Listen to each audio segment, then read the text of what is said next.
but didn't say explicitly that the U.S. supported what Israel was doing. So that's how I started a very brief conversation. And he responded by saying, quote, "We, of course, support Israel, obviously, and supported it like nobody has ever supported it." And then he went on to say this: "Iran should have listened to me when I said, I gave them, I don't know if you know this, but I gave them a 60-day warning, and today is day 61.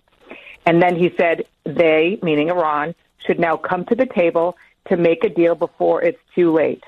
And then he said something really noteworthy. He said, "The people I was dealing with are dead, the hardliners."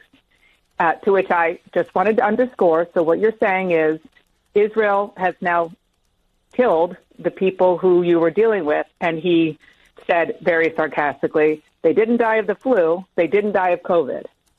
It was a brief conversation, but my takeaway was twofold. Number one, they are really hoping that instead of escalating the situation, which is what most people, our terrific reporters and analysts you've been talking to all morning, believe is possible, even probable, he's hoping that instead of that, this forces Iran to come to the table. We'll see if that's going to happen. He also, he made clear he understands that it could escalate, but he is hoping now that Israel has done what it's done, that it takes another turn and de-escalates. We'll see.